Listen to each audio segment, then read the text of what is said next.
said, I'm not going to only satisfy you financially, but I'm going to satisfy you relationally.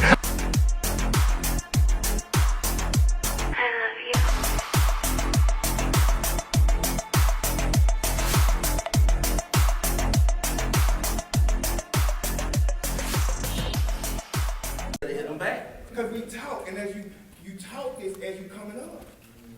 No other ethnicity teaches their kids to deal with conflict like we do. Right. So we got to learn how to deal with conflict and deal with conflict in a healthy way. Like if he bought some brand new Jordans, of course he don't want everybody, he or she doesn't want everybody to know that somebody disrespected them in a way to where it felt like, oh, my brand new shoes, I was violated because so and so stepped on my brand new shoe. So a lot of times, if that individual was by themselves, they probably wouldn't even engage in it. Or somebody, if I was, oh my bad, I'm sorry.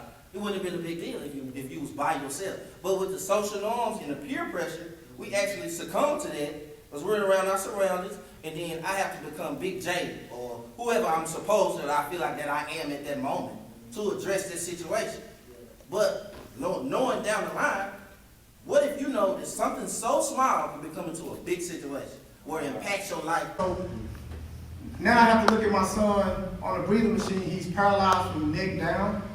He can't even move. So if there's sweat on him, I have to wipe his face because he can't move. And that happened to him when he was 19. I went to prison at 19. He got shot 8 times when he was 19.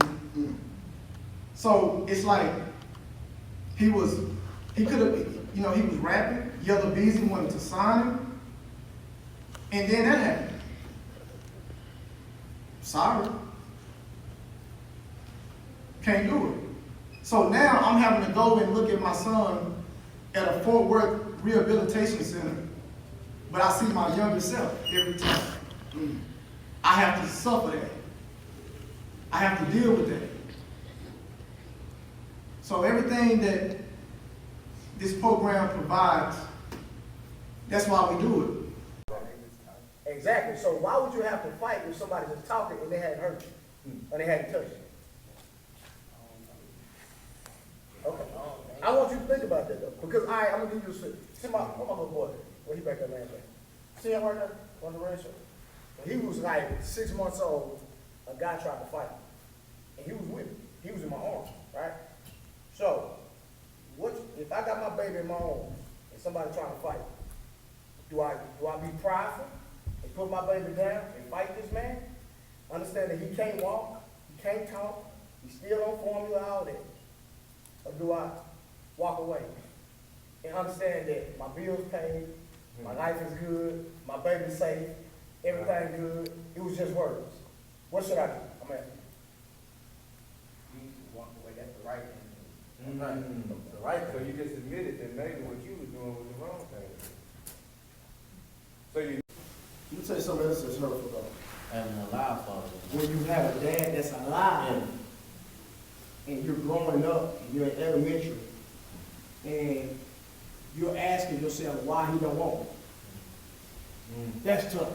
That's what I had to deal with. Because I could call him, but he wouldn't answer the phone. He would tell me he was going to come get me, but he never showed up. Well, for me, I used to think about why he didn't, maybe want me as well. But I just really focus on what I did have. I know the fact that every human being is going to die. And nobody's going to be here forever, including ourselves. So I believe God will compensate what we don't have with what we do have. So whatever knowledge he could have gave, I found that in other men. Whatever guidance or things that I could have learned from him, I learned from other men. And his story, or that story of me not being able to know him growing up and my first time seeing him in the casket really allows me to relate to millions of people who didn't have a father. So me being able to be who I am when I tell that story is relatable. So when I talk about business, I start off with that, and afterwards many people say that touched them because I told that story. So I use it as a positive versus a negative. So I'll leave you with this. There's a story I heard one time about a deadbeat father, which is a father who's alive but not in the parent's life. and he had 2 children. And one of the children, one of the little brothers, he had children, but he wasn't in his father's life. And he wasn't in his son's life, and his reasoning for that is because I ain't had no father. Like, shoot, I ain't had no father. How am I going to be a father?